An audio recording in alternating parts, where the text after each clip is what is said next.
الفاتحة.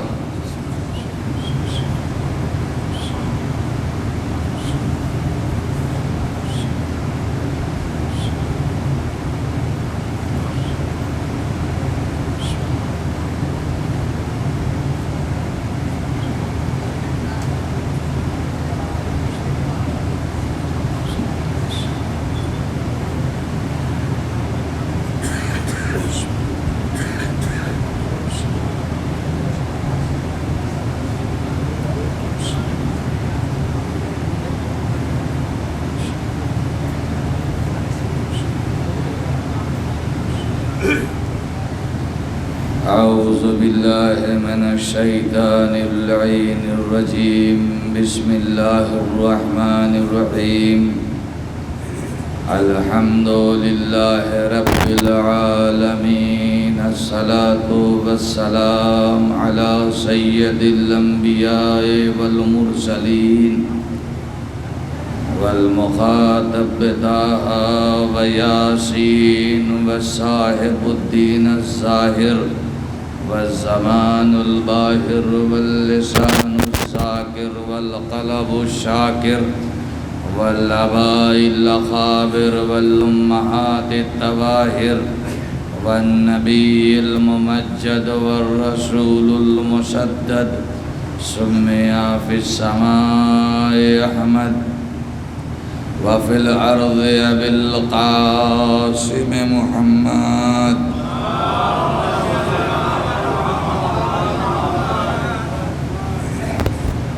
محمد صاحب والمعراج والبراق والعلم والدافع الوباء والبلاء والقحط والمرض والعلم واسمه مكتوب مرفوع مشفوع منقوش في اللوح والقلم.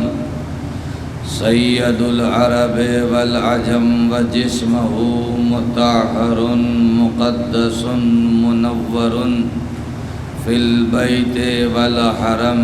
شمس الضحى بدر الدجى صدر العلا كهف الورى مصباح الظلم جمیل الشیم صاحب الجود والکرم. واللہ عاصمہ والجبریل خادمہ والبراق مرکبہ والمعراج سفرہ وسدرۃ المنتہی مقامہ والقاب قوسین مطلوبہ والمطلوب مقصودہ والمقصود موجودہ. سید النبیین شفیع المذنبین وما ارسلناک الا رحمۃ للعالمین.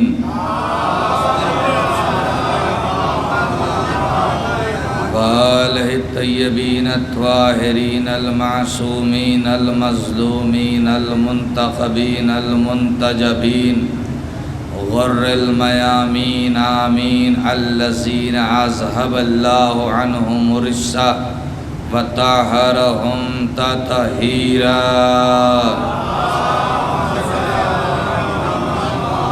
اما بعد فقد قال اللہ تبارک وتعالی فی کتابہ الکریم وہو اصدق القائلین. بسم اللہ الرحمن الرحیم. الرحمن علم القرآن خلق الانسان علمہ البیان. صلوات پڑھیے محمد وآل محمد پر. ایک مرتبہ سورہ الحمد اور 3 مرتبہ سورہ اخلاص کی تلاوت فرما کر بشیر احمد ابن رحیم بخش، ظہیر احمد ابن بشیر احمد اور شمیم حیدر ابن بشیر احمد، علی حیدر ابن بشیر احمد اور کل مومن و مومنات مرحومین کی روح کو ایصال فرمائیں. برادران ایمانی اور سامعین محترم، محور گفتگو سورہ رحمان کا لفظ قرآن ہے، اور کل اس ذیل میں کسی حد تک گفتگو کی گئی ان کنتم فی ریب مما نزلنا علی عبدنا فاتوا بسورۃ من مثلہ، اگر تمہیں شک ہے کہ یہ کتاب رحمان خدا کی طرف سے نازل نہیں ہوئی ہے تو تم اس جیسا کوئی سورہ لا کر دکھا دو۔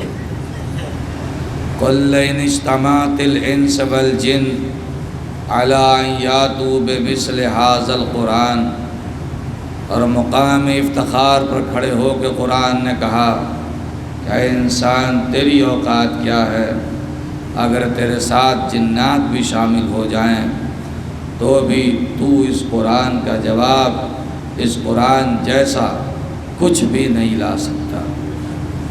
اور عظمت قرآن یہ ہے کہ لو انزلنا هذا القرآن على جبل لرأيته خاشعا متصدعا من خشیۃ اللہ، اگر اللہ اس پاکیزہ کلام کو جس کا نام قرآن ہے اگر پہاڑ پر نازل کر دیتا تو پہاڑ خشیت الہی سے ریزہ ریزہ ہو جاتا۔ کیوں؟ اس لیے کہ انزلنا الیکم نورا مبینا، اللہ نے قرآن کو نور مبین بنا کر نازل کیا ہے۔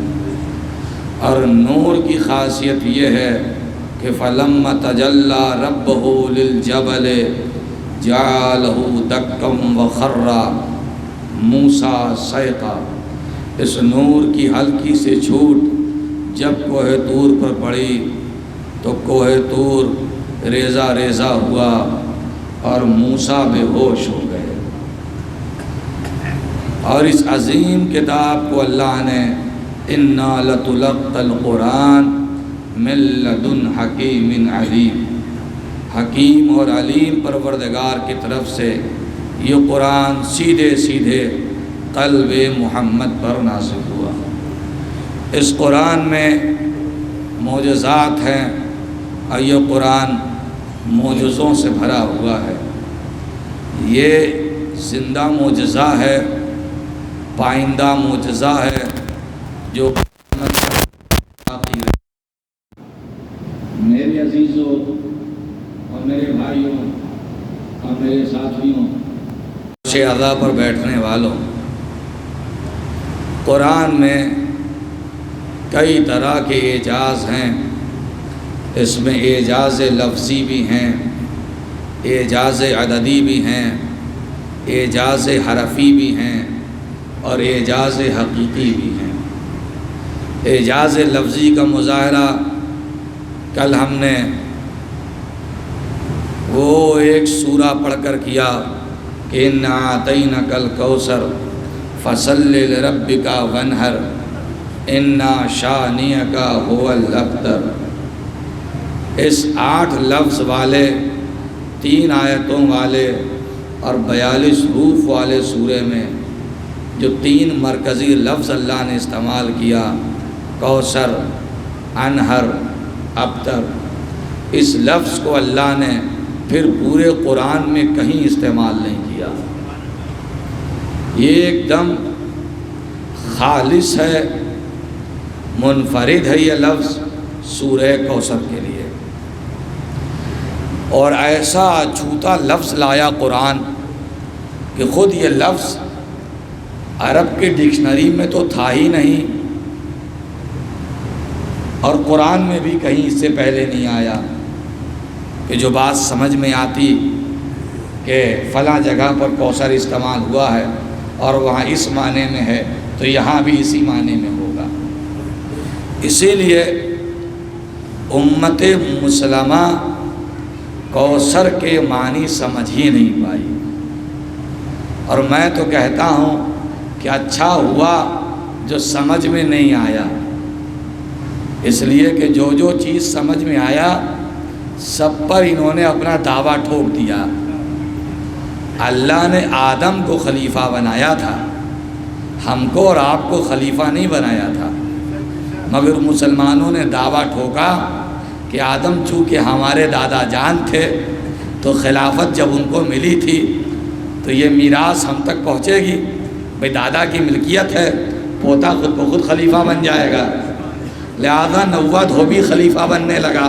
صلوات پڑھیے محمد وآل محمد۔ دادا کی میراث تھی۔ قرآن نے کہا کہ فَاسْأَلُوا أَهْلَ الذِّكْرِ، اور ہم نے اس کتاب کا وارث بنایا ہے۔ تو جتنے تھے 4 سطری وہ سب کھڑے ہو گئے کہ ہم بھی قرآن کے وارث ہیں، ہم بھی قرآن کے وارث ہیں۔ سارے علماء کہنے لگے کہ ہم بھی وارث ہیں، ہم بھی وارث ہیں۔ جو جو چیز سمجھ میں آ گئی سب کو کہہ دیا کہ ہم بھی اس کے وارث ہیں، چونکہ یہ ہمارے دادا کو ملی تھی اس لیے پوتا تو خود بخود وارث ہو گیا۔ لیکن ایسا سورہ کوثر میں لا کر پھنسایا کہ کوثر سمجھ میں آئے تب تو وراثت کا دعویٰ ہو، ملکیت سمجھیے۔ میں نے بہت دماغ لگایا کہ یہ کوثر کیا ہے، کوثر کیا ہے، تو بخاری شریف میں ایک حدیث آئی، مل کوثر، یہ کوثر کیا ہے؟ وَهُوَ حَوْضٌ، وہ ایک تالاب ہے جس میں سنہرے روپہلے ساغر تیرتے ہوں گے، اور حشر کے پیاسے جب پہنچیں گے تو اسی ساغر میں بھر بھر کر اس تالاب سے بہت کوشش کیا تو تالاب پر جا کر دماغ رک گیا۔ یہ ندی نالے کے رہنے والے تالاب ہی تک تو پہنچیں گے۔ صلوات پڑھیے محمد والے محمد۔ ایک دم سے پھنسا دیا قرآن، ایک دم سے پھنسا دیا، سمجھ ہی میں نہیں آیا یہ کوثر کیا ہے۔ اور پھر قرآن نے کہا کہ کوثر سے مراد نبی کی بیٹی فاطمہ ہے۔ کوثر سے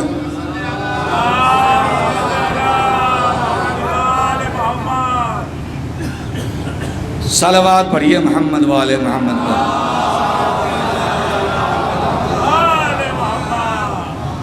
اور میرے عزیزو،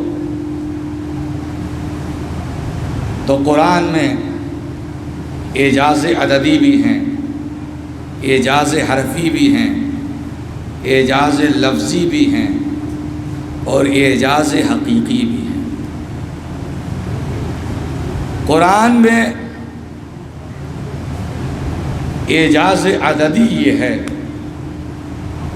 کہ ہر چیز سٹیک گنتی کے مطابق ہے، سٹیک گنتی کے مطابق۔ صلوات پڑھیے محمد والے محمد پر۔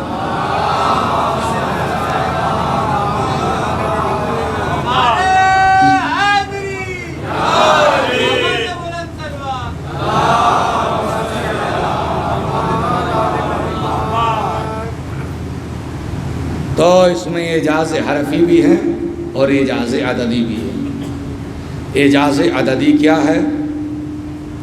کہ ہر چیز سٹیک گنتی کے مطابق ہے۔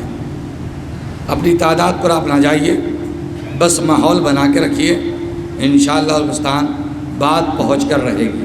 صلوات پڑھیے محمد والے محمد۔ سٹیک گنتی کے مطابق ہے۔ سال میں مہینے کتنے ہوتے ہیں؟ 12، اور قرآن نے بھی 12 ہی مہینہ بتایا ہے۔ اِنَّا عِدَّةَ الشُّهُورِ عِندَ اللَّهِ 12 شہرًا، اللہ کے نزدیک مہینوں کی تعداد 12 ہے۔ اِنَّا عِدَّةَ الشُّهُورِ 12 شہرًا، اللہ کے نزدیک مہینوں کی تعداد 12 ہے۔ کتنا آسان تھا قرآن کو جھٹلا دینا۔ جو لوگ اسلام دشمن تھے، یہ عیسائی، یہ یہودی، یہ نصارہ، کتنا آسان تھا ان کے لیے قرآن کو جھٹلا دینا۔ کچھ نہیں کرنا تھا۔ دیکھیے جماہی آنے لگی ابھی سے، ایک تو مجمع غائب، دوسرے سے آپ کو جماہی آ رہی ہے، تو تو تیسرے میں ہم بھی سو جائیں گے مصاحب پڑھ کے. صلوات پڑھیے محمد والے.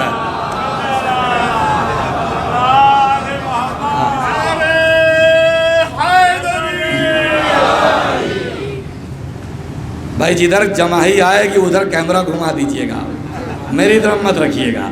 صلوات پڑھیے محمد والے محمد. ہاں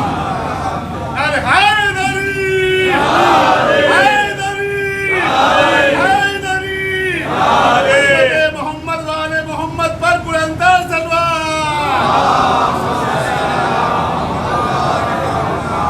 ان عدت الشہور عند اللہ 12 شہرن, اللہ کے نزدیک مہینوں کی تعداد 12 ہے.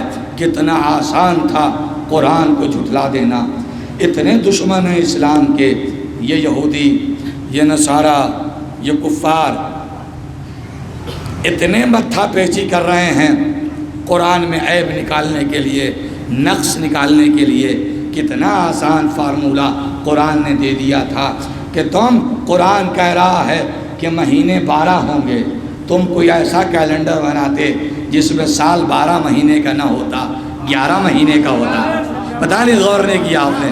تم کوئی ایسا کیلنڈر بنا لیتے جس میں سال 12 مہینے کا نہ ہوتا, 13 مہینے کا ہوتا. قرآن جھوٹا ہو جاتا نا, کہ قرآن نے کہا تھا کہ سال میں 12 مہینے ہوں گے, لہذا آپ کا کیلنڈر تو 11 مہینے کا ہو گیا. لوگ کہتے کہ نہیں صاحب یہ تو جھوٹی بات ہے, عیسائیوں کا کیلنڈر 13 مہینے کا ہوتا ہے, ان کے ہاں سال 13 مہینے کا ہوتا ہے, یہودیوں کے ہاں سال 11 مہینے کا ہوتا ہے. یہودی دشمن ہیں مگر کیلنڈر 11 مہینے کا نہیں بنا سکے. عیسائی دشمن ہیں مگر کیلنڈر 13 مہینے کا نہیں بنا سکے. سب کا کیلنڈر, چاہے وہ ہندو ہوں, عیسائی ہوں, یہودی ہوں, پارسی ہوں, سب کا کیلنڈر 12 ہی مہینے کا ہے.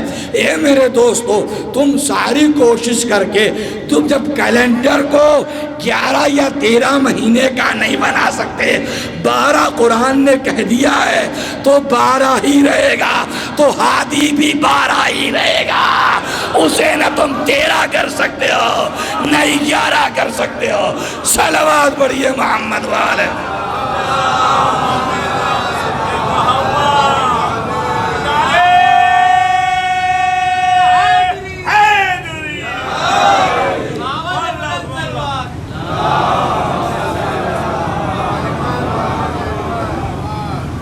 تو کیلنڈر 12 مہینے کا ہوتا مولانا, ایک دم حقانیت ہے قرآن کی.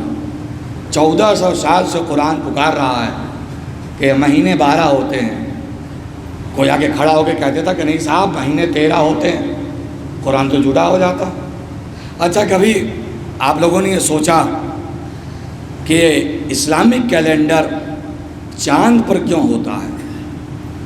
بھائی چاند نکلا کہ نہیں نکلا؟ آج چاند نکلا ہے, کئی لوگ پوچھ چکے ہیں. اسلامی کیلنڈر چاند بیس کیوں ہے, چاند پر ہی منحصر کیوں ہے؟ سورج بیس نہیں ہے اسلامی کیلنڈر, چاند بیس ہے. آپ عید کی نماز پڑھتے ہیں چاند دیکھ کر, بقرعید کی قربانی کرتے ہیں چاند دیکھ کر, محرم مناتے ہیں چاند دیکھ کر, شب رات میں حلوہ کھاتے ہیں چاند دیکھ کر, رجب میں بریانی کھاتے ہیں چاند دیکھ کر. پورا نظام آپ کا چاند پر ہے. کیوں ہمارا کیلنڈر چاند بیس ہے, سورج بیس کیوں نہیں؟ اگر سورج بیس ہو جاتا تو 29 اور 30 کا جھمیلا ہی نہ رہتا. چاند بیس کیوں ہے؟ کہ اس کی وجہ یہ ہے کہ سورج پوری دھرتی پر یکساں نہیں نکلتا ہے. بہت ایسی جگہ ہے جہاں 15 دن سورج نکلتا ہی نہیں ہے. دھرتی کے بہت ایسے کنارے ہیں کہ جہاں سورج 3 مہینہ 6 مہینہ غائب ہے. تو جہاں سورج 3 مہینہ غائب ہے وہاں کیا ہوگا؟ جہاں سورج 15 دن غائب ہے وہاں کیا ہوگا؟ مگر یہ چاند ہی ہے جو دھرتی کے ہر کونے پر, چاہے ساؤتھ پول ہو چاہے نارتھ پول ہو, یکساں نکلتا ہے, کبھی غائب نہیں ہوتا. پتہ نہیں کیسے سن رہے ہیں آپ, کبھی غائب نہیں ہوتا, یکساں نکلتا ہے. تو ہمارے پیغمبر کو اللہ نے کسی ایک کنٹری کسی ایک بر اعظم، کسی ایک خطے کے لیے نبی نہیں بنایا تھا، پوری کائنات کے لیے نبی بنایا تھا۔ اگر اسلام کا کیلنڈر سورج بیس ہوتا تو جہاں سورج ہی نہیں ہے تو وہاں ہمارے پیغمبر کی نبوت کے دعووں کا کیا ہوتا؟ لہذا کیلنڈر ایسا رکھا کہ جہاں جہاں تک میرے نبی کی نبوت جائے گی وہاں وہاں تک اس جان کا کیلنڈر رائج ہوتا چلا جائے گا۔ صلوات پڑھیے محمد والے محمد پر۔ چاہے وہ ساؤتھ پول ہو یا نارتھ پول ہو، ہر جگہ پر چاند کی چاندنی یکساں ہے۔ میرے عزیزو، تو مہینے 12 ہم لوگ قرآن کے اعجاز عددی، گنتی والے اعجاز کو، کیلکولیشن والے اعجاز کو اس کی مجلس میں ملاحظہ کر رہے ہیں۔ اعجاز عددی مہینے 12 ہیں، اور مہینے کو عربی میں کہتے ہیں شہر، شین دو چشمی ہے اور رے۔ ان انزلناہ فی لیلۃ القدر وما ادراک ما لیلۃ القدر لیلۃ القدر خیر من الف شہر، ہے نا؟ شہر مانے مہینہ۔ شہر رمضان الذی انزل فیہ القرآن، یہ رمضان کا ہی مہینہ وہ مہینہ ہے کہ جس میں اللہ نے قرآن نازل کیا۔ یہ دعا کا فقرہ نہیں ہے شہر رمضان الذی، یہ سورہ بقرہ کی آیت ہے شہر رمضان جو دعا میں شامل ہوئی ہے۔ تو شہر مانے مہینہ۔ پورے قرآن میں لفظ شہر 12 مرتبہ آیا ہے۔ مہینے 12 ہیں تو پورے قرآن میں لفظ شہر 12 مرتبہ آیا ہے۔ دن کتنے ہوتے ہیں ایک سال میں؟ 360۔ پورے قرآن میں لفظ یوم یا ایام 360 مرتبہ آیا ہے۔ گھنٹے کتنے ہوتے ہیں ایک دن میں؟ 12 گھنٹے کا دن، 12 گھنٹے کی رات، 24 گھنٹہ ہوتا ہے۔ اور گھنٹے کو عربی میں کہتے ہیں ساعت۔ پورے قرآن میں لفظ ساعت 24 مرتبہ آیا ہے۔ شیعہ 12 امام کو مانتے ہیں، پورے قرآن میں لفظ شیعہ 12 مرتبہ آیا ہے۔ پتہ نہیں کیسے سن رہے آپ؟ 12 مرتبہ آیا ہے۔ نمازیں 5 واجب ہیں، 5، تو پورے قرآن میں لفظ صلاۃ 5 مرتبہ آیا ہے۔ ان 5 نمازوں میں 17 رکعتیں ہوتی ہیں، تو پورے قرآن میں لفظ اقیمو کے ساتھ صلاۃ کا لفظ 17 مرتبہ آیا ہے۔ پتہ نہیں کیسا سماعت فرما رہے ہیں؟ اقیمو کے ساتھ صلاۃ کا لفظ 17 مرتبہ آیا ہے۔ واجب اور سنت نمازیں ملا کر ایک دن میں 51 رکعت نمازیں ہوتی ہیں۔ لفظ قیام کے ساتھ لفظ صلاۃ 51 مرتبہ آیا ہے۔ ہر رکعت میں 2 سجدے ہوتے ہیں، 17 رکعت میں 34 سجدے ہوتے ہیں۔ سجدہ اور اس کے مشتقات کا ذکر قرآن میں 34 مرتبہ آیا ہے۔ 34 مرتبہ آیا ہے۔ حضر میں نماز کی رکعتیں ہیں 17، سفر میں قصر ہو جاتی ہے تو نماز کی رکعتیں بچتی ہیں 11۔ ظہر سے 2 مائنس، عصر سے 2 مائنس، عشاء سے 2 مائنس، تو کتنی بچتی ہیں 17 میں سے؟ 11 بچتی ہیں نا۔ پورے قرآن میں لفظ قصر 11 مرتبہ آیا ہے۔ لفظ قصر یہ قرآن کا اعجاز عددی ہے۔ لفظ قصر 11 مرتبہ آیا ہے۔ اور اگر یہ بات جہاں تک آواز جا رہی ہے اگر نہ پہنچے تو اس کا قصوروار میں نہیں ہوں، جہاں تک جا رہی ہے۔ فقہ جعفریہ میں وضو میں 3 چیزوں کو دھویا جاتا ہے، 3 چیزوں پر مسح کیا جاتا ہے۔ دھونے کو غسل کہتے ہیں اور مسح خود عربی لفظ ہے۔ 3 چیزوں کو دھویا جاتا ہے، دونوں ہاتھ اور چہرہ واجب ہے۔ 3 چیزوں پر مسح ہوتا ہے، سر اور دونوں پیر پر مسح ہوتا ہے۔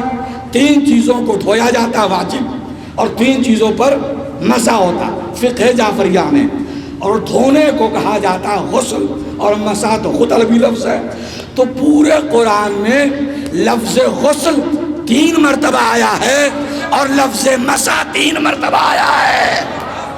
اگر پیروں کو بھی دھونا ہوتا تو لفظ غسل 5 مرتبہ آتا اور لفظ مسح 1 مرتبہ آتا، مگر لفظ غسل کا 3 مرتبہ اور لفظ مسح کا 3 مرتبہ آنا یہ اس بات کا ثبوت ہے کہ فقہ امام جعفر صادق مطابق قرآن ہے۔ سل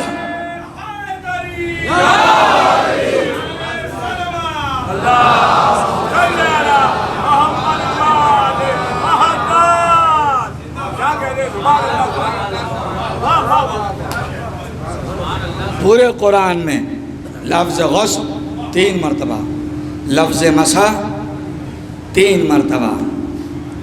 مولانا پورے قرآن میں عصمت کا تذکرہ مذکر کے صیغے سے 13 مرتبہ اور مؤنث کے صیغے سے 1 مرتبہ۔ پتہ یہ چلا کہ معصوم 13 مردوں میں ہیں، معصومہ 1 عورتوں میں ہے۔ پتہ نہیں کیسے سماعت فرما رہے ہیں آپ۔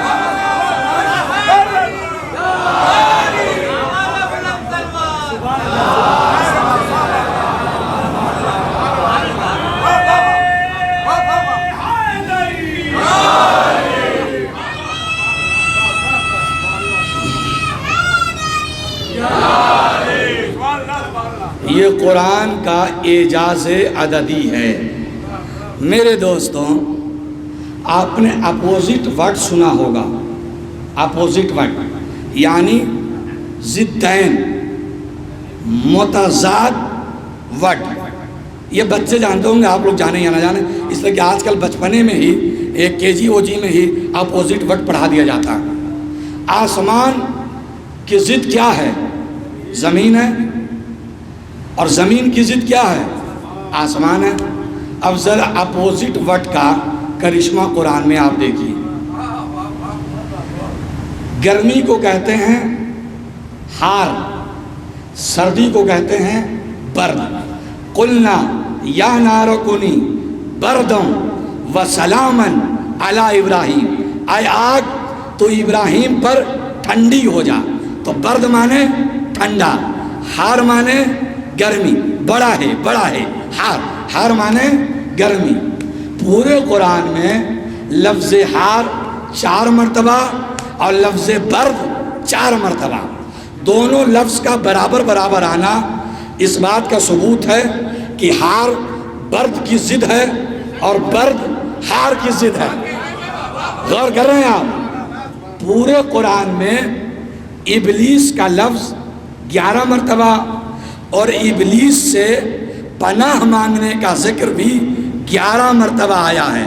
اگر میری بات پہنچ رہی ہے تب پورے قرآن میں ابلیس کا لفظ 11 مرتبہ اور اس سے پناہ مانگنے کا ذکر 11 مرتبہ، مگر قرآن میں جہاں جہاں بھی مولانا لفظ ابلیس آیا ہے وہاں وہ بدعمل دکھائی نہیں دیتا، بدعقیدہ دکھائی دیتا ہے۔ ابلیس بدعمل کو نہیں کہا جاتا، بدعقیدہ کو کہا جاتا ہے۔ صلوات۔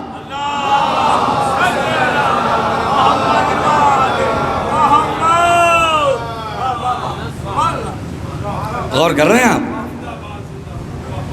پورے قرآن میں نیکی کا ذکر، نیکی کو صالحات 180 مرتبہ، تو سیئات کا ذکر بھی اتنی ہی مرتبہ۔ سیئات مانے برائی۔ دنیا کا ذکر 115 مرتبہ، تو دنیا آخرت کا ذکر بھی، تو دونوں کا برابر آنا اس بات کا ثبوت ہے کہ یہ ایک دوسرے کی، جو دنیا ہے وہ آخرت نہیں اور جو آخرت ہے وہ دنیا نہیں۔ موت کا ذکر 145 مرتبہ تو حیات کا ذکر بھی 145 مرتبہ۔ یہ اس بات کا ثبوت ہے کہ جو موت ہے وہ حیات نہیں، اور جو حیات ہے وہ موت نہیں۔ جتنی مرتبہ کفر کا ذکر اتنی ہی مرتبہ ایمان کا ذکر۔ اس بات کا ثبوت ہے کہ جو کفر ہے وہ ایمان نہیں، جو ایمان ہے وہ کفر نہیں۔ جتنی مرتبہ نفع کا ذکر اتنی ہی مرتبہ فساد کا ذکر۔ پتہ چلا کہ جو فساد ہے وہ نفع نہیں، اور جو نفع ہے وہ فساد نہیں۔ جتنی مرتبہ اجر کا ذکر اتنی ہی مرتبہ فصل کا ذکر۔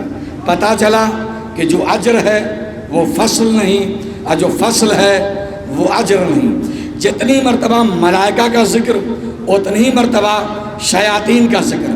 پتہ چلا کہ جو شیاطین ہیں وہ ملائکہ نہیں، اور جو ملائکہ ہیں وہ شیاطین نہیں۔ توجہ، پورے قرآن میں بشریت کا ذکر 367 مرتبہ اور رسالت کا ذکر 367 مرتبہ۔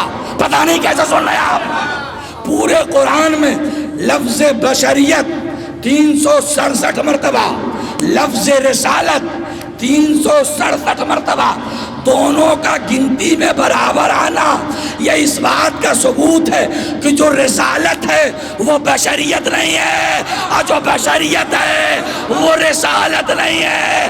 رسول کو ہم جیسا بشر کہنے والوں ذرا قرآن پہ غور تو کیا ہوتا۔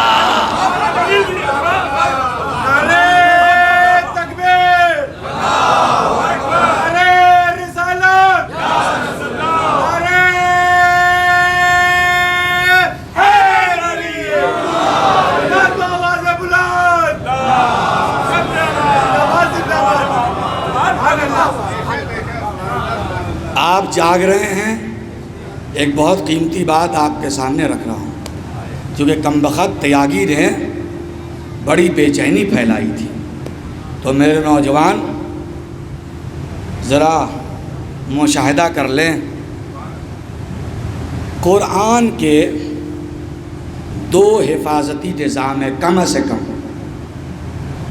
زیادہ کی گنتی نہیں، کم سے کم 2 حفاظتی نظام ہیں، ایک انٹرنل اور ایک ایکسٹرنل، ہے نا؟ آج چھوٹا سا موبائل آپ لے رہے ہیں، چھوٹا سا کمپیوٹر، تو اس کے اندر اینٹی وائرس پڑا ہوتا ہے کہ نہیں پڑا ہوتا؟ یہ اینٹی وائرس کاہے کو ڈالا جاتا ہے؟ اسی لیے تو تاکہ اندر سے وہ سسٹم کی حفاظت کرے، اور جب وہ ناکام ہو جائے تو ایکسٹرنل حفاظتی نظام میں انجینئر بیٹھا ہوا ہے، وہاں لے کے جائیے وہ اس کو ٹھیک کر دے گا۔ قرآن کے بھی 2 حفاظتی نظام ہیں، ایک ایکسٹرنل اور ایک انٹرنل۔ یہ انٹرنل حفاظتی نظام کیا ہے؟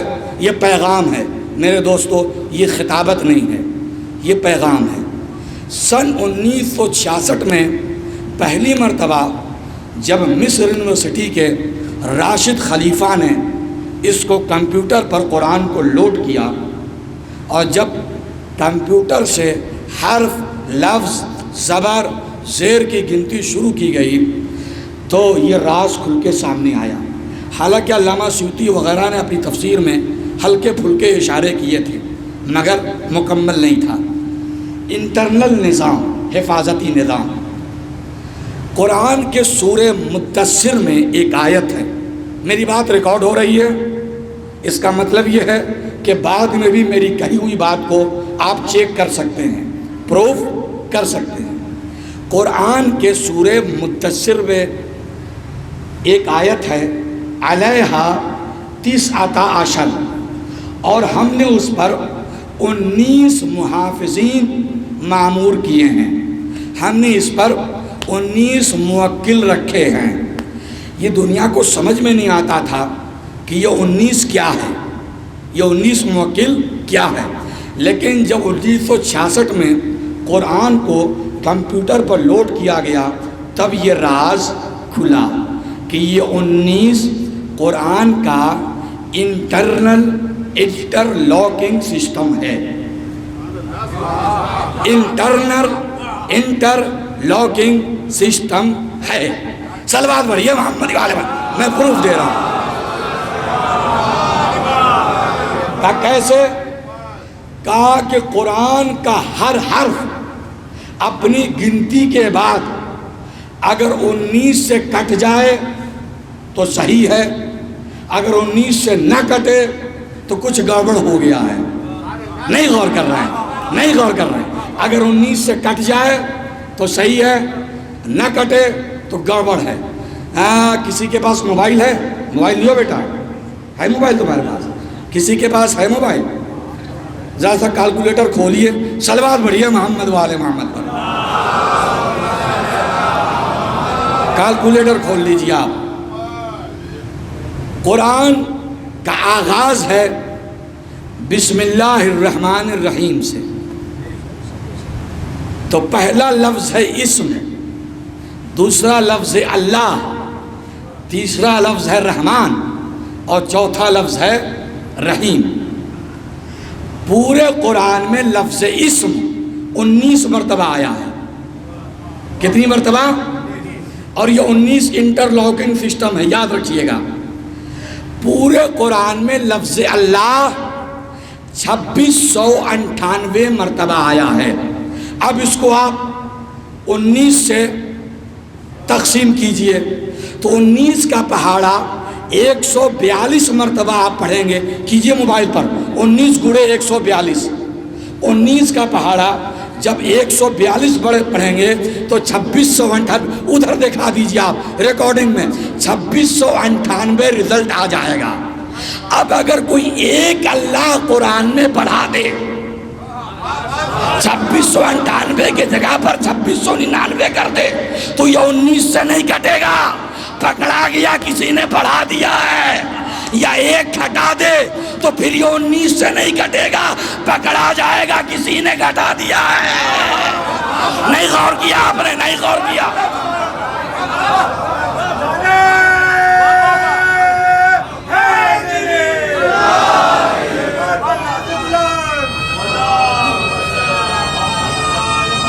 ابھی رکھے رہیے گا، رکھے رہیے. پورے قرآن میں لفظ رحمان 57 مرتبہ آیا ہے، 57 بار. آپ 57 کو 19 سے تقسیم کیجئے تو 19 گڑے 3 برابر 57 آ جائے گا. 19 کا پہاڑا 3 بار پڑھیں گے تو 57 آ جائے. اب اگر کوئی ایک لفظ رحمان قرآن میں بڑھا دے تو یہ 19 سے نہیں کٹے گا، پکڑا جائے گا کسی نے بڑھا دیا ہے نا. پورے قرآن میں لفظ رحمان 114 بار آیا ہے. 19 کا پہاڑا اگر 6 مرتبہ پڑھیں گے تو 114 کٹ جائے گا. 114 غور کر رہے ہیں آپ؟ یہ قرآن کا عددی معجزہ ہے، یہ اس کا اینٹی وائرس ہے. صلوات پڑھیے محمد والے محمد پر.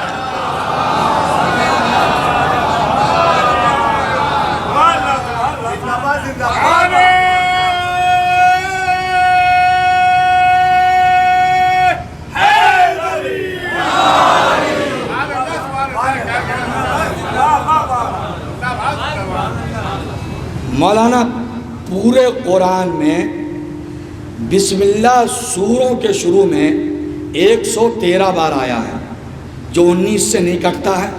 تو یہ نظام تو فیل ہو جاتا. اللہ نے انتظام کیا، سورہ نمل میں اللہ 2 مرتبہ بسم اللہ لے کر آیا، ایک سورے کے شروع میں اور ایک سورے کے بیچ میں، تاکہ 19 کا انٹرلاکنگ نظام فیل نہ ہونے پائے.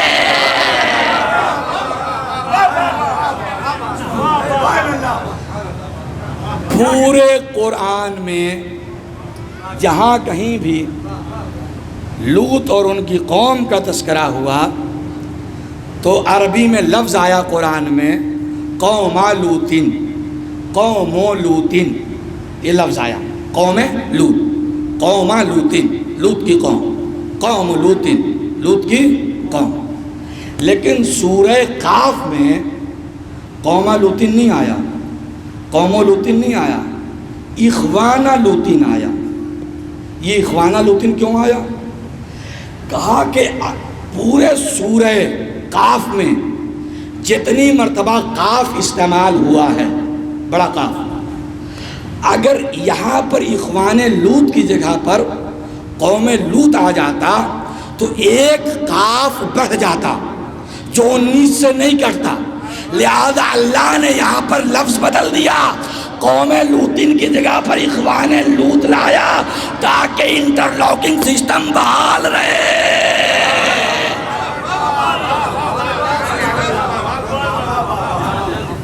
یہ قرآن کا انٹرنل حفاظتی نظام تھا۔ میں نے کچھ نمونے آپ کے سامنے دے دیے ہیں، اب آگے کا ریسرچ آپ خود بھی کر سکتے ہیں۔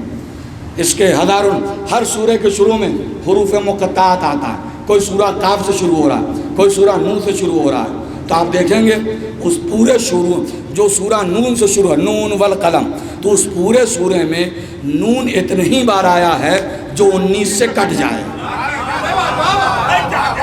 جو 19 سے کٹ جائے۔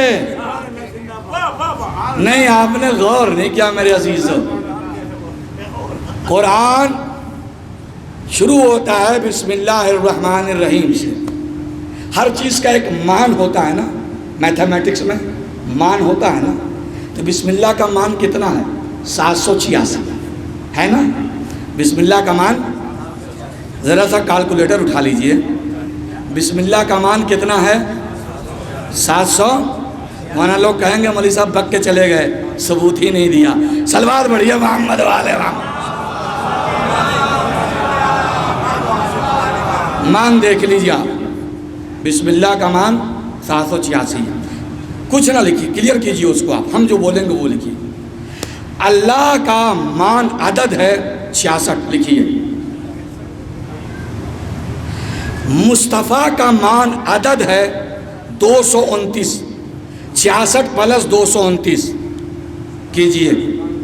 فاطمہ کا مان عدد ہے 135، 66 پلس 229 پلس 135۔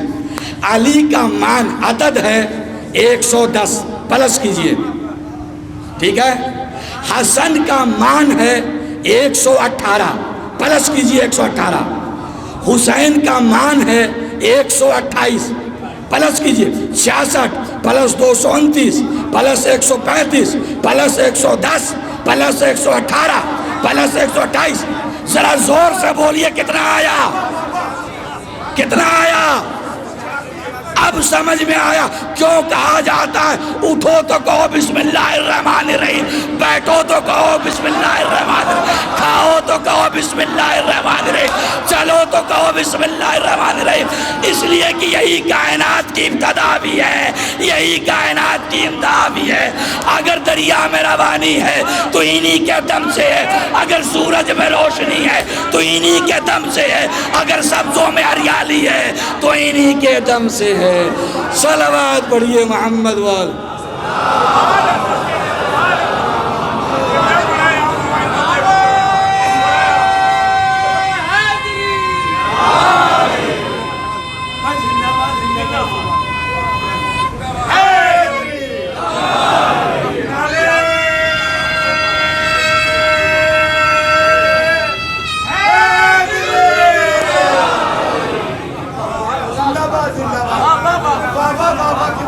یہ قرآن کا انٹرنل حفاظتی نظام، کوئی وسیم رضوی آئے، کوئی تیاگی آئے، قرآن کو خوف نہیں ہے، اس لیے کہ اندر اینٹی وائرس پڑا ہوا ہے۔ صلوات۔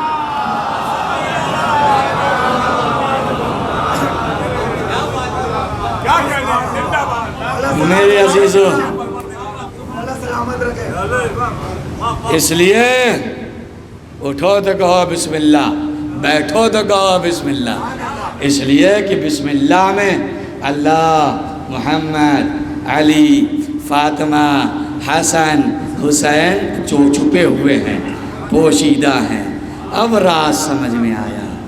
میں ایک واقعہ برابر سناتا ہوں، برابر، کہ کسی گاؤں میں ایک گونگا پہنچ گیا.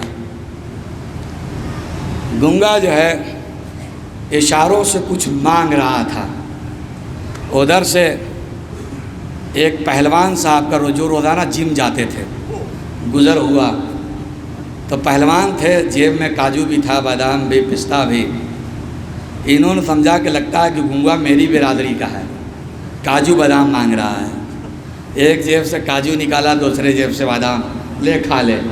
گونگا نے بڑی تیز ہاں اس کو کاجو نہیں چاہیے، بادام نہیں چاہیے.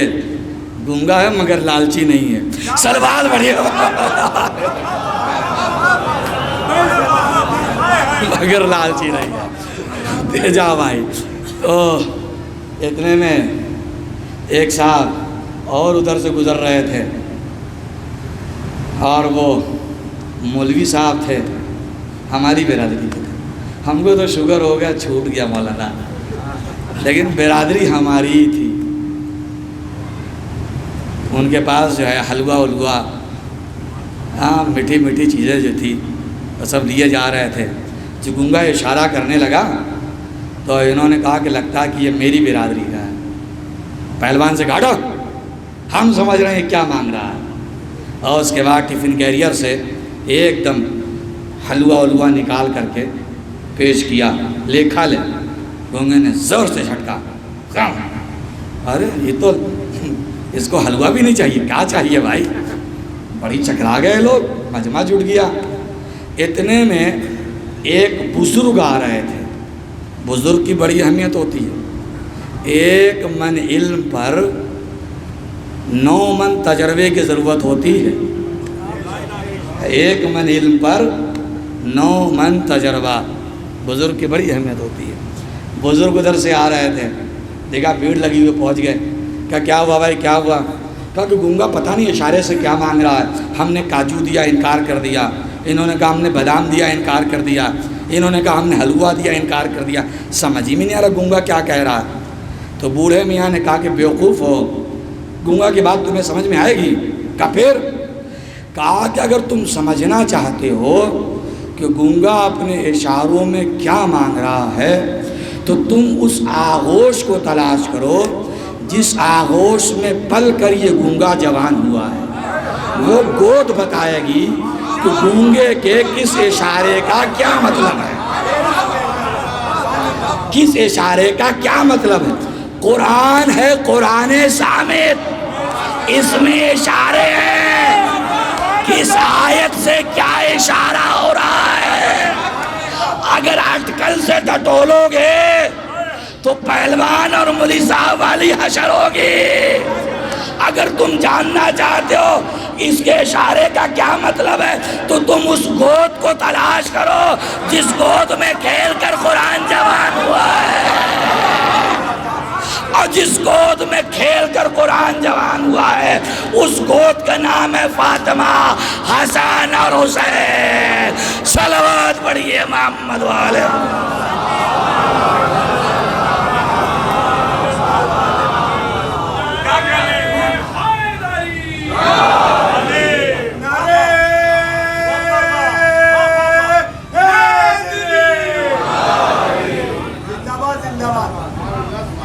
میں اپنی بات کو اختتام کی طرف لے کر جا رہا ہوں اور اس دعا کے ساتھ کہ خداوند کریم رحمان و رحیم ہے.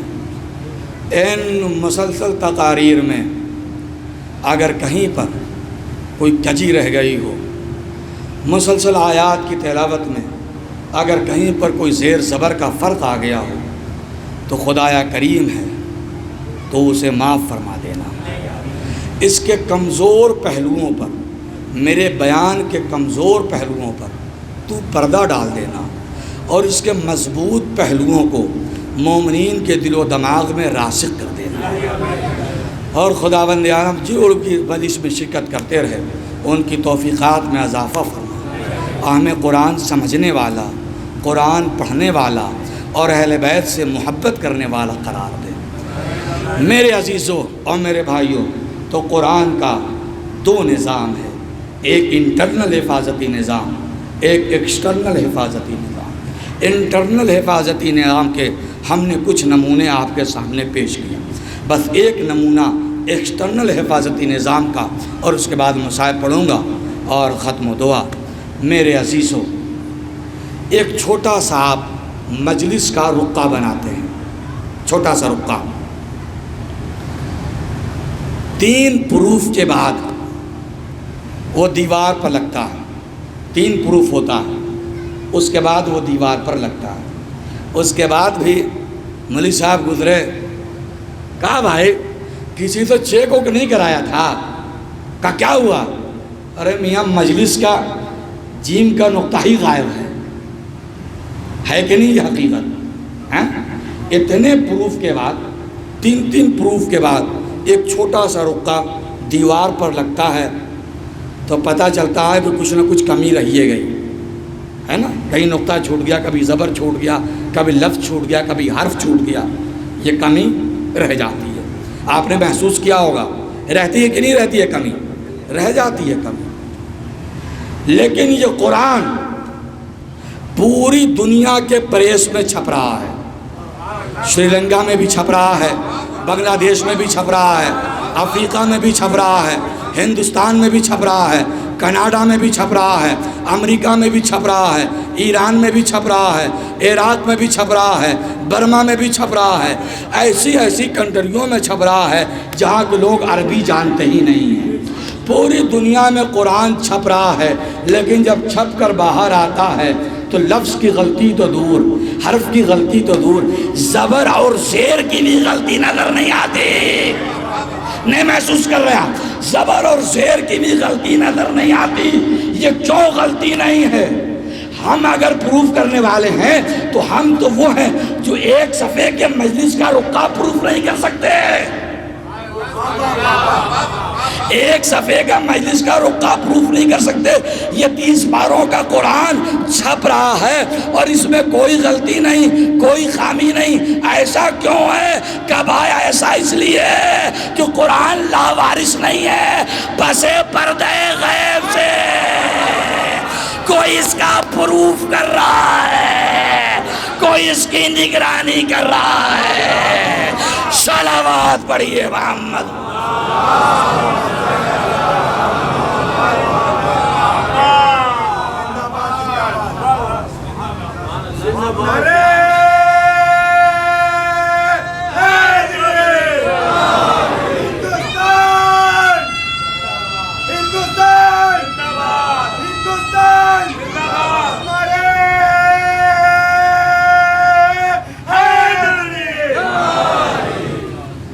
کوئی پسے پردے غیب سے اس کی حفاظت کا انتظام کر رہا ہے۔ اور میرے نوجوانوں، میرے بچوں، صرف تمہیں سے مطالبہ ہے اور تمہیں سے توقع ہے کہ تم قرآن پڑھو گے بھی اور قرآن سمجھو گے بھی، اس لیے کہ حسین حسین تم ہی کرتے ہو۔ اور جانتے ہو نا کہ کربلا کا آغاز بھی قرآن ہے اور کربلا کا انجام بھی قرآن ہے۔ نہیں سمجھا آپ نے میری بات؟ کربلا کا آغاز کہاں سے ہوا؟ یہاں سے ہوتا ہے کہ حسین مسجد نبوی میں بیٹھے ہوئے ہیں اور قرآن کی تلاوت کر رہے ہیں، اتنے میں خبر آئی کہ آپ کو دربار میں بلایا گیا ہے۔ یہی ہے نا روایت؟ حسین مسجد نبوی میں بیٹھے قرآن پڑھ رہے تھے، کتنے میں خبر آئی کہ آپ کو دربار میں۔ تو یہ ابتدائے کربلا ہے۔ حسین کیا کر رہے ہیں؟ قرآن پڑھ رہے ہیں۔ یہ انجام کربلا ہے کہ آپ کا سر نوک نیزہ پر ہے اور آپ قرآن کی تلاوت کر رہے ہیں۔ تو کربلا کا آغاز بھی قرآن ہے اور کربلا کا انجام بھی قرآن ہے۔ لہذا جو لوگ حسین حسین کرتے ہیں ان سے امید ہے کہ کربلا کا آغاز دیکھیں گے تو قرآن یاد آئے گا، کربلا کا انجام دیکھیں گے تو قرآن اٹھا لیں گے اور انہیں قرآن یاد آئے گا۔ عزیزو، کس قرآن کی بات نکل آئی؟ ایک قرآن حسین ابن علی اپنے ابا کے دامن میں سمیٹے ہوئے مقتل میں آئے تھے، وہ بھی تو صحف ناطق کا پارا تھا۔ سمجھ گئے آپ؟ سمجھ گئے میں نے کیا کہا؟ وہ وقت یاد کیجئے جب حسین آواز لگا رہے تھے حل من ناصر ینصرنا، کوئی ہے جو میری مدد کو آئے، تو خیمے سے کسی بچے کے رونے کی آواز بلند ہوئی۔ یہ کون رو رہا ہے؟ یہ حسینی باغ امید کا آخری کوپل ہے، یہ غنچہ ناشگفتہ علی اصغر ہے۔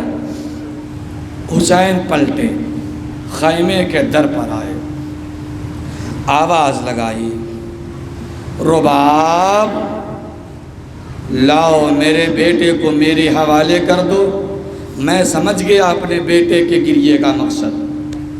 رباب علی اصغر کو لے کر آئیں اور حسین کے حوالے کیا۔ حسین نے چاہا کہ مقتل کی طرف بڑھیں، رباب نے ہاتھ جوڑے، آقا ذرا ٹھہر جائیے، اب تھوڑی دیر کے لیے علی اصغر کو میرے حوالے کر دیجیے۔ رباب نے علی اصغر کو دوبارہ لیا، خیمے کے اندر گئی۔ تھوڑے دیر کے بعد جب پلٹی تو علی اصغر تو وہی تھے، مگر منظر بدلا ہوا تھا۔ پہلے بالوں میں شانے نہیں تھے، اب بالوں میں شانے کیے گئے ہیں۔ پہلے آنکھوں میں سرما نہیں تھا، اب علی اصغر کی آنکھوں میں سرما لگا ہوا ہے۔ پہلے علی اصغر پرانا لباس پہنے ہوئے تھے، اب نیا لباس پہنے۔ اب رباب کیا تمہارا بیٹا کسی دوست کی ملاقات کو جا رہا ہے؟ کہا نہیں، میں مینا کی دادی ہاجرہ کو 61 ہجری کی کربلا میں دعوت دینا چاہتی ہوں۔ ارباب عزا حسین کے حوالے کیا اور کہا بیٹا حسین کو گواہ بنا کر کچھ وصیتیں کر رہی ہوں۔ پہلی وصیت یہ ہے بیٹا کہ تیرے جیتے جی آقا حسین پر آنچ نہ آئے۔ دوسری وصیت یہ ہے بیٹا کہ جب تک تیرا بابا پانی نہ پیے تو پانی نہ پینا۔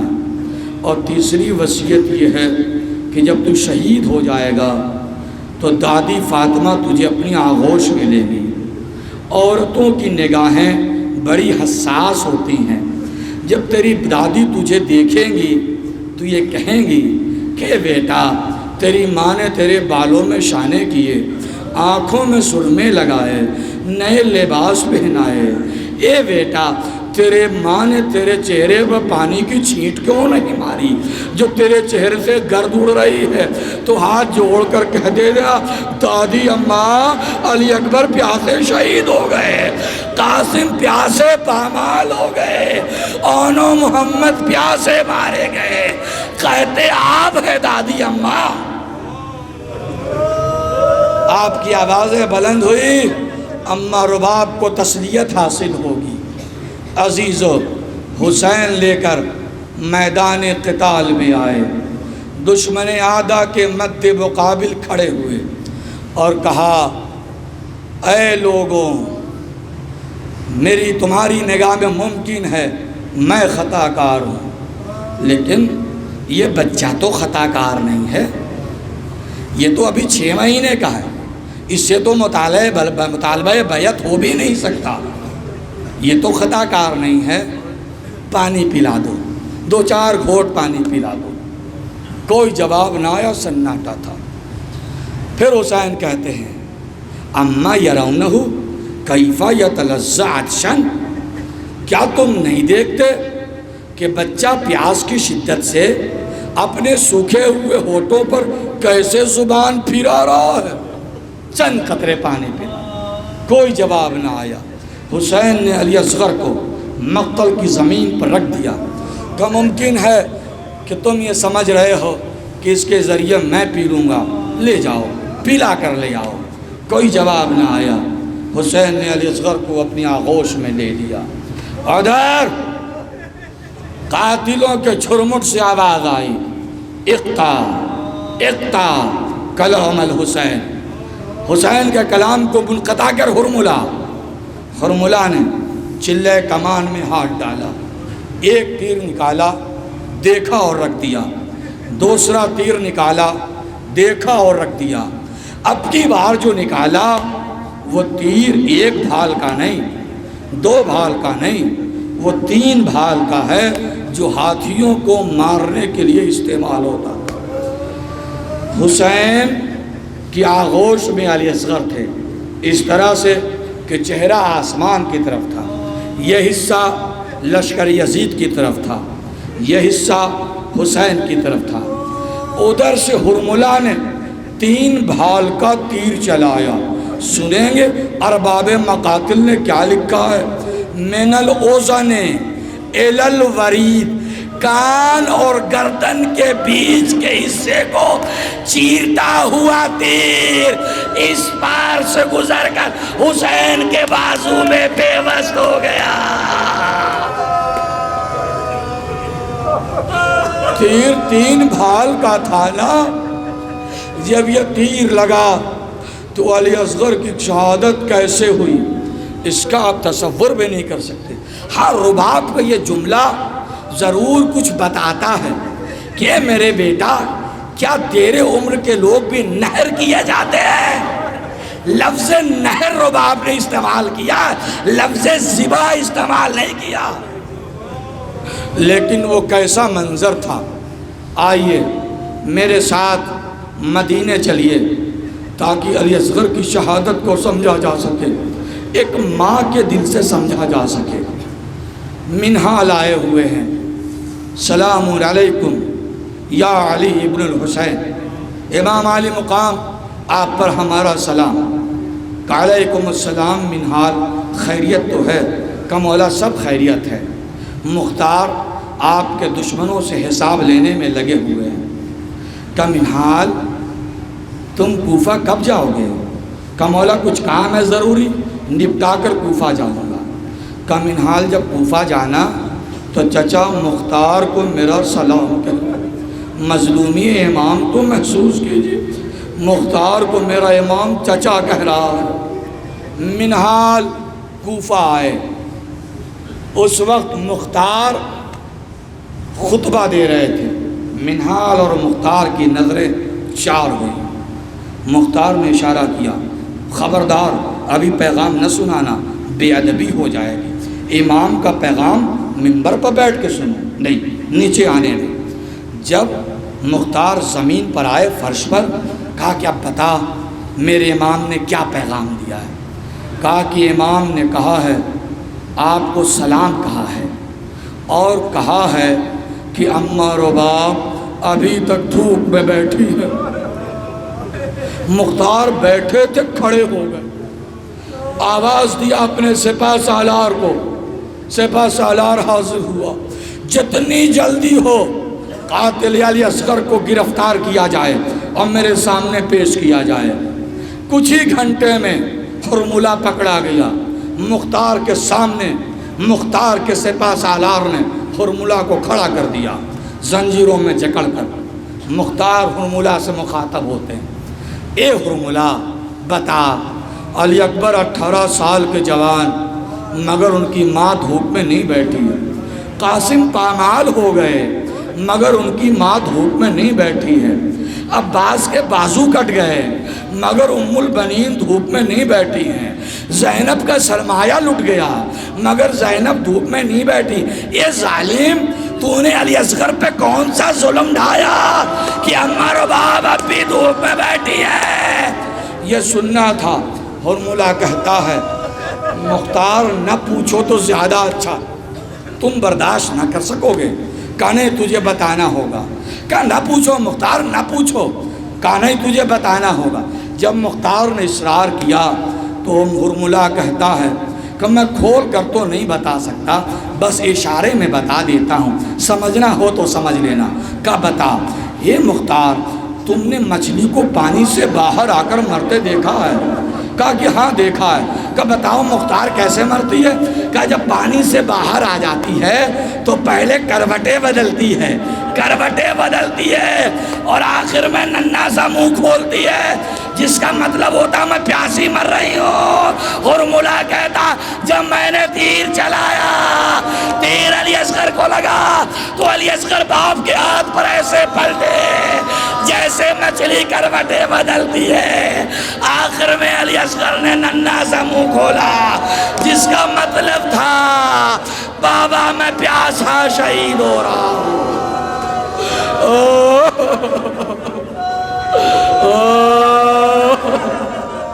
اللہ ان آوازوں کو سلام، اللہ ان آوازوں کو سلام۔ ننھا سا منہ کھولا جس کا مطلب تھا کہ میں پیاسا شہید ہو رہا ہوں۔ آپ کو پتہ ہے نا، حسین نے علی اکبر کو دفن نہیں کیا، قاسم کو دفن نہیں کیا، آنو محمد کو دفن نہیں کیا، مگر خیمے کی پشت پر آ کر ٹوٹی ہوئی تلوار سے ننھی سی قبر بنا کر علی اصغر کو دفن کیا۔ کبھی سوچا کہ کیوں دفن کیا؟ میرے عزیزو، یہ امت محمدی کا ظلم اتنا سنگین تھا کہ خود حسین کو شرم دامنگی ہوئی کہ میرے نانا کے کلمہ پڑھنے والے ایسا بھی کر سکتے ہیں، لہذا حسین نے چاہا کہ اس ظلم پر پردہ ڈال دیا جائے، لہذا حسین نے علی اصغر کو چھپا دیا، مگر ہائے رے ظالم کہ اس ظلم جس پر حسین نے پردہ ڈالا تھا اسے بھی پردے میں نہ رہنے دیا۔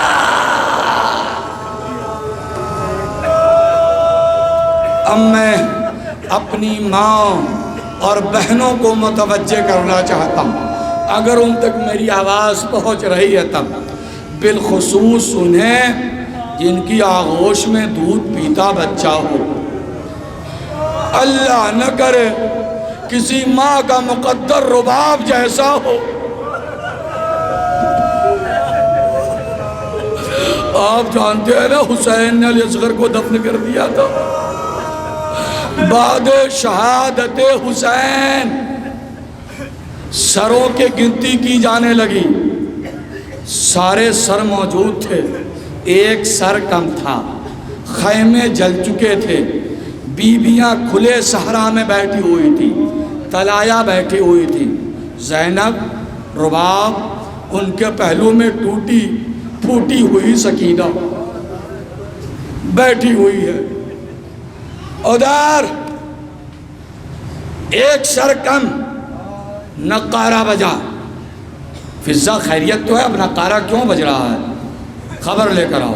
فضہ دوڑی ہوئی آئیں کہ شہزادی حکم ہوا ہے کہ کوئی سر کم ہے اسے تلاش کیا جائے۔ تلاش کرنے کا کیا طریقہ تھا؟ وہ ریتیلی زمین تھی نا، تو تلاش کرنے کا طریقہ یہی تھا کہ نیزے چبھو چبھو کر دیکھے جائے، نیزے چبھو چبھو کر دیکھا جائے۔